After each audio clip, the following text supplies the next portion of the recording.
Hello बच्चों, आप सभी का एक बार फिर से स्वागत है हमारे channel easy way to study में। बच्चों, आज हम आपके लिए लेके आए क्लास 7 की साइंस सब्जेक्ट की वर्कशीट नंबर 16। बच्चों, जैसे कि आप सभी जानते हैं, सबसे पहले यहाँ पे हमें अपना नाम लिखना होता है और नेक्स्ट फील्ड में हमें अपने क्लास टीचर का नेम लिखना होता है। चलिए देखते हैं अपनी वर्कशीट। उससे पहले बच्चों, आप सभी से एक रिक्वेस्ट है, अगर आपको हमारी वीडियोस पसंद आ रही हैं तो उन्हें स्टार्टिंग से एंड तक पूरा देखें, जिससे आपको तो वर्कशीट कंटेंट मिलेगा ही, साथ में इससे हमें भी कुछ फायदा होगा। चलिए देखते हैं अपनी वर्कशीट। आज की हमारी वर्कशीट का टाइटल है बच्चों न्यूट्रलाइजेशन। न्यूट्रलाइजेशन क्या होता है बच्चों? The reaction between an acid and a base is known as neutralisation. यानी जब एक एसिड और एक बेस रिएक्ट करते हैं तो उस प्रोसेस को हम न्यूट्रलाइजेशन कहते हैं। In neutralise reaction can be represented as, इस रिएक्शन को हम कैसे दर्शा सकते हैं? Acid plus base give salt plus water. जब बच्चे एक एसिड और एक बेस रिएक्ट करते हैं तो वह आउटपुट में सॉल्ट और वाटर देते हैं। Some heat is always evolved or are produced in the neutralisation reaction. इस न्यूट्रलाइजेशन रिएक्शन में बच्चों कुछ हीट हमेशा ही प्रोड्यूस होती है। एग्जाम्पल दिया गया है, the salt form during a neutralisation reaction depends on which acid and which base are reacted with each other. जो हमारा सॉल्ट फॉर्म होता है बच्चों, वह उस पर डिपेंड करता है कि आपने कौन सा एसिड और कौन सा बेस लिया है रिएक्शन के लिए। When sodium hydroxide is treated with hydrochloric acid, then a neutralization reaction takes place to form sodium chloride and water.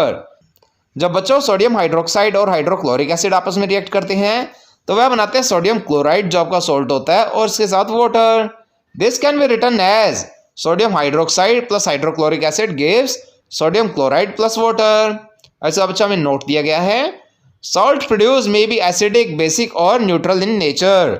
जो हमारा सॉल्ट प्रोड्यूस होता है बच्चों इस रिएक्शन में, वह एसिडिक भी हो सकता है, बेसिक भी हो सकता है, या फिर न्यूट्रल भी हो सकता है। इसके बाद एक एक्टिविटी दी गई है, take 1/4 of a test tube with dilute hydrochloric acid. बच्चों, हमें 1/4 टेस्ट ट्यूब में हाइड्रोक्लोरिक एसिड डालना है। The hydrochloric acid solution is colourless. Hydrochloric acid होता है जो बच्चों, वह कलरलेस होता है। एड 2 और 3 drops of phenolphthalein indicator to the acid. इसमें हम बच्चों 2 से 3 ड्रॉप्स फिनोल्फथलीन इंडिकेटर के डालेंगे टेस्ट ट्यूब में। Shake the test tube gently, test tube को धीरे से हिलाएंगे। Phenolphthalein indicator is colourless. Phenolphthalein indicator होता है बच्चों, वह भी कलरलेस होता है। There is no change in the colour of phenolphthalein indicator on adding it to hydrochloric acid. Phenolphthalein indicator में कोई कलर में चेंज नहीं आएगा जब हम उसे हाइड्रोक्लोरिक एसिड में ऐड करेंगे।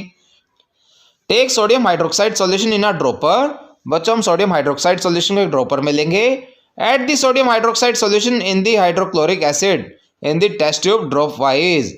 अब बच्चों, सोडियम हाइड्रोक्साइड सॉल्यूशन को हम इस हाइड्रोक्लोरिक एसिड में ऐड करेंगे टेस्ट ट्यूब के अंदर dropwise. Continue to add sodium hydroxide solution drop by drop. Still a light pink colour just appear in this solution. इसको बच्चों हम ड्रॉप बाय ड्रॉप ऐड करते हैं जब तक हमारे सॉल्यूशन में लाइट पिंक कलर अपीयर ना हो जाए। We then stop adding more of hydroxide solution. इसका बच्चों हम सोडियम हाइड्रोक्साइड सॉल्यूशन को ऐड करना बंद कर देंगे। At this stage all the hydrochloric acid taken in the test tube has been completely neutralized by sodium hydroxide base। इस time पर बच्चों हाइड्रोक्लोरिक एसिड जितना भी लिया गया था टेस्ट ट्यूब में, वह सारा न्यूट्रलाइज हो चुका है। Thus a neutralization reaction has taken place in the test tube। बच्चों, हम कह सकते हैं यहाँ पे एक न्यूट्रलाइजेशन रिएक्शन हुआ है टेस्ट ट्यूब में। It is evident that when the solution is basic, phenolphthalein gives a pink color। बच्चों, यहाँ पे हमें ये भी पता चला कि जब एक सॉल्यूशन बेसिक होता है तब फिनोल्फथलीन इंडिकेटर हमारा पिंक कलर देता है। On the other hand when the solution is acidic it remains colourless. वहीं दूसरी तरफ जब सॉल्यूशन एसिडिक होता है तो यह सॉल्यूशन कलरलेस रहता है। If we touch the test tube immediately after the neutralisation reaction is over. अगर बच्चों इस न्यूट्रलाइजेशन रिएक्शन के बाद हम टेस्ट ट्यूब को तुरंत छूते हैं, we will find the test tube to be somewhat hot. हमें पता चलेगा कि टेस्ट ट्यूब थोड़ी गर्म है। This is because some heat is evolved during the neutralization reaction। यह इसलिए बच्चों क्योंकि जब आपका न्यूट्रलाइजेशन रिएक्शन होता है तो उसमें थोड़ी हीट प्रोड्यूस हुई थी।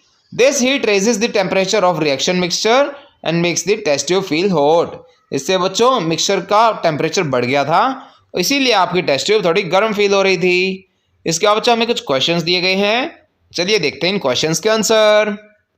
फर्स्ट क्वेश्चन है, what name is given to the reaction in which an acid reacts with the base to form salt and water।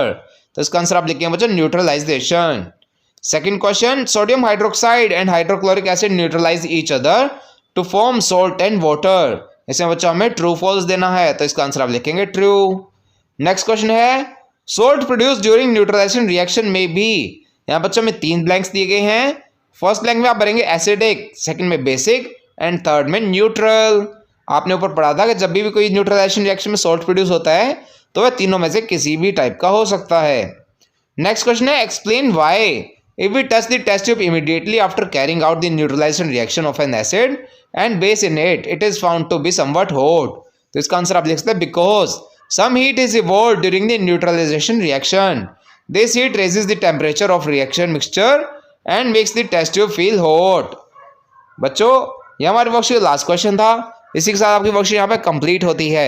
I hope आप सभी को अच्छे से समझ में आई होगी। बच्चों अगर आपको हमारी वीडियो पसंद आई हो तो उसे लाइक करना और अपने फ्रेंड्स के साथ शेयर करना ना भूलें। साथ ही अगर आपका कोई क्वेश्चन है तो उसे आप कमेंट सेक्शन में ज़रूर पूछें। हम आपके क्वेश्चन को जल्द से जल्द आंसर करने की कोशिश करेंगे। और बच्चों अगर अभी तक आपने हमारा चैनल सब्सक्राइब नहीं किया है तो ऐसी ही नई नई वीडियोस को देखते रहने के लिए हमारे चैनल को सब्सक्राइब करें। साथ ही बेल आइकन बटन ज़रूर दबाएं जिससे हमारी कोई भी नई वीडियो आते ही आपको तुरंत नोटिफिकेशन मिल जाए। Thank you.